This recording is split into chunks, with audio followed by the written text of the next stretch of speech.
fazer uma live solidária para falar sobre arrecadar, né, para falar sobre atingirmos metas para ajudar as pessoas em situação de vulnerabilidade, em situação de rua. A gente não poderia deixar de trazer aqui, talvez, a figura mais importante desse trabalho na cidade de São Paulo, com pessoas em situação de vulnerabilidade. O Instituto, comparado com essa figura importante, é um neném, engatinhando. Porque esse senhor, já idoso, começou esse trabalho há muitos e muitos anos, na verdade, décadas, no plural mesmo. E a gente tem muita satisfação e muita alegria de ter podido conversar um pouquinho com ele. Então a gente foi até a paróquia dele, conversamos com o padre Júlio Lancelotti, que deixou uma mensagem para a gente. Você pode assistir aí agora no seu vídeo. A atuação é de convívio e tudo o restante que nós fazemos são instrumentos para conviver, que é o mais difícil. O mais fácil é dar coisas para as pessoas que estão na rua. O mais difícil é conviver com elas, porque o convívio supõe compromisso, conflito, proximidade, escuta, aprendizagem. Então, muitas vezes é mais fácil você dar e a pessoa sair andando. E você não convive com a pessoa. Conviver é mais difícil, como conviver em família, como conviver na escola, como conviver na igreja. Então, conviver na rua também é difícil, porque a própria população de rua é heterogênea e é uma população que repete e reproduz toda a ideologia dominante. Então, na rua também tem machista, terraplanista, tem racista, tem de tudo. Na rua, tudo que tem na sociedade está na rua também, porque são as pessoas desse mesmo conjunto societário que acabam sendo descartadas, estão na rua, mas carregam também a ideologia dominante. Então, o nosso princípio fundamental é conviver e não lutar por eles, mas lutar com eles.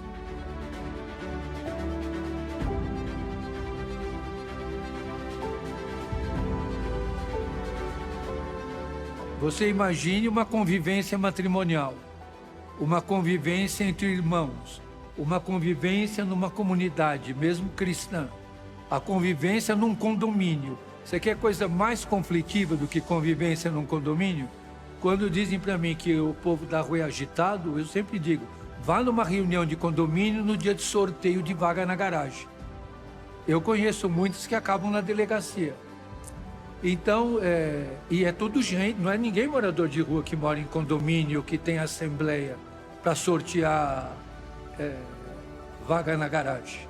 É tudo gente fina, que paga altíssimo condomínio por mês, de 1.500 a 3.000 a 5.000 só de condomínio.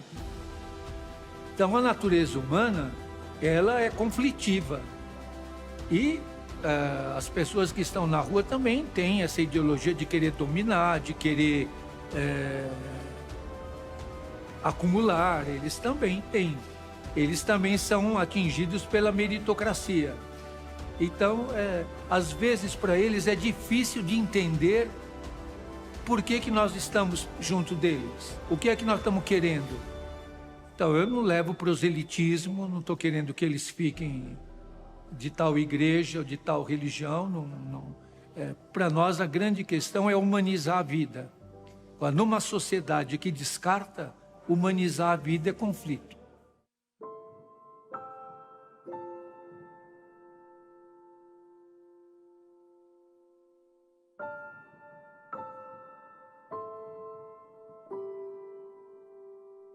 A crise humanitária, ela tem características. Por exemplo, a população de rua não tem acesso à água potável. Isso é uma crise humanitária. A água é essencial para a vida. Eles não têm acesso a saneamento básico, como muita gente da população. Eles muitas vezes não têm um banheiro para usar e acabam defecando na rua. Eles não têm certeza da próxima alimentação. Eles não têm, muitas vezes, uma cueca para trocar. Tem que tomar banho e ficar com a roupa molhada no corpo até secar. são tratados como números e não como pessoas. Isso é uma crise humanitária. Por quê? Porque lesa a dimensão humana dessas pessoas e muitas vezes essa lesão é irreversível. A lesão de ser perseguido pela polícia militar, de ser tratado como objeto pela Guarda Civil Metropolitana, de ser desrespeitado pelas seguranças particulares. A Polícia Civil sempre os tem como suspeitos. Então é uma vida de terror. Dormir na rua, não sabendo se você vai acordar na manhã seguinte, que alguém pode te jogar fogo, pode atirar em você, ou alguém do grupo pode te agredir. Então, a crise humanitária é tudo aquilo que destrói a dimensão humana, tudo aquilo que prejudica a dimensão humana.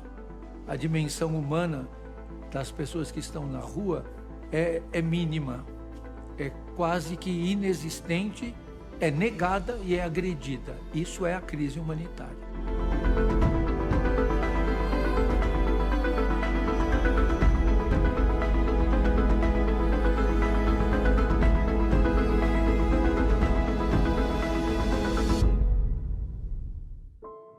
A fé não é uma dimensão estratosférica e uma dimensão atemporal. A fé você vive no momento histórico. Você é uma pessoa concreta e você tem que viver a tua fé na concretude da tua vida e na concretude da realidade onde você está. O que é ter fé se você convive com pessoas encarceradas? É falar para ele dos anjos? O que é ter fé diante das pessoas que estão em acampamentos e não têm para onde ir? É falar de anjos? O que é ter fé diante da população que está na rua? Então, ter fé significa dar respostas amorosas, compassivas e misericordiosas. Isso toda a comunidade de fé tem como um imperativo ético, embora a misericórdia, a compaixão e a solidariedade não sejam dimensões religiosas, são dimensões humanas, porque os ateus muitas vezes são muito mais solidários, compassivos e misericordiosos do que os religiosos.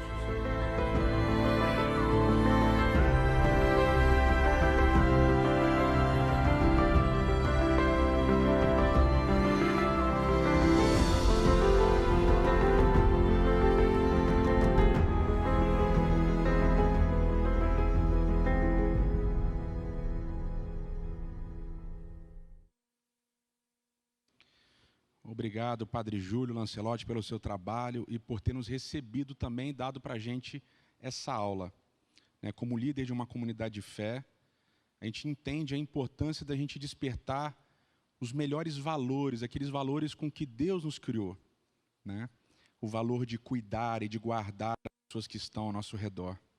Mas, infelizmente, desde Caim, lá em Gênesis capítulo 4, é que a gente fica se perguntando, por acaso sou eu o guardador do meu irmão? E a gente cria esse sistema incrível, muitas vezes, desumano, como o padre falou, de desumanizar as outras pessoas, extremamente injusto, de achar que as pessoas que estão ao nosso redor não são nossos irmãos e não merecem o nosso carinho, o nosso amor, ou porque se envolveram com drogas, ou porque se envolveram com prostituição, ou porque saíram das suas casas para buscar rumos, ou porque saíram da igreja muitas vezes, ou escolheram situações que a gente não concorda. Mas não é isso que o Evangelho ensina. O Evangelho não ensina a gente amar as pessoas que merecem ser amadas, porque Cristo nos amou apesar de nós sermos pecadores. Cristo nos amou apesar de sermos imerecedores do amor dele.